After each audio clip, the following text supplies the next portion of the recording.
गौतम बुद्ध का जन्म 563 ईसा पूर्व कपिलवस्तु के पास लुम्बिनी में हुआ, जो आज नेपाल का सबसे प्रसिद्ध तीर्थ स्थल है।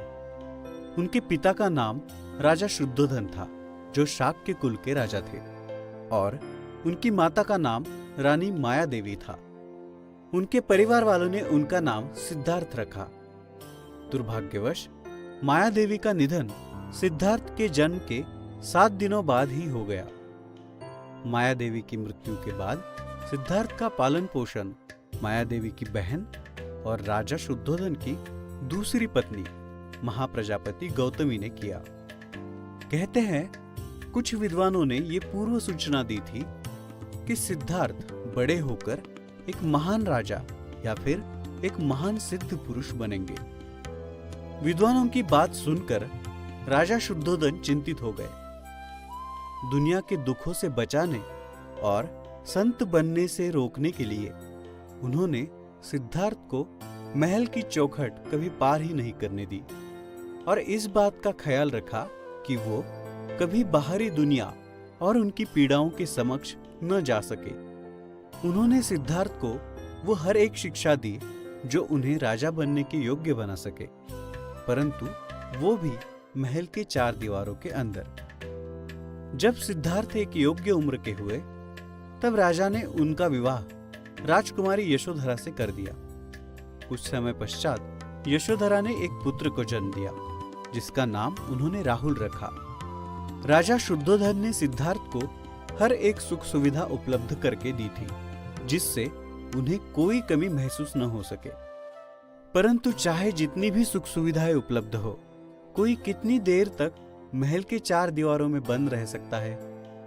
इसलिए एक दिन सिद्धार्थ ने यह तय किया कि वो आज महल के बाहर जाएंगे और अपने खुशहाल राज्य का विहार करेंगे, और तय किए गए अनुसार वो विहार करने के लिए निकल गए। 29 सालों में उन्होंने पहली बार महल के बाहर कदम रखा था। यही वो दिन था जिसकी चिंता में राजा हमेशा रहते थे। विहार करते हुए उन्हें रास्ते में एक बूढ़ा इंसान दिखाई दिया। उन्होंने सारथी से पूछा, उस इंसान की प्रकृति ऐसी क्यों है?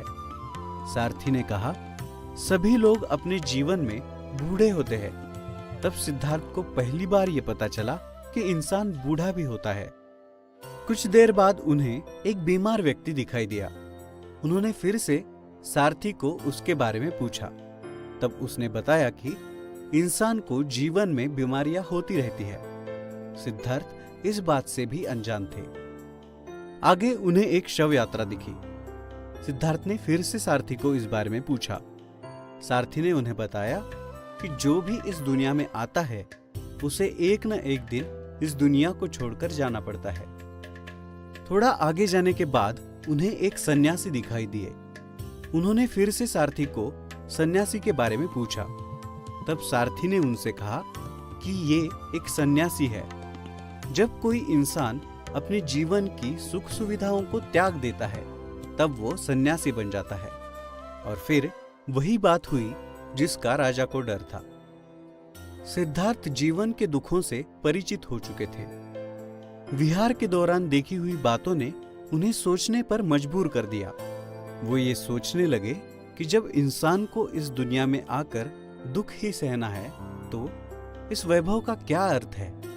उन्होंने अपने इस वैभवशाली जीवन को छोड़ जीवन के शाश्वत सत्य का मार्ग ढूंढने का निर्णय लिया, और वो अपना सभी सुख सुविधाओं से भरा जीवन छोड़ जंगल में एक तपस्वी का जीवन जीने के लिए निकल गए।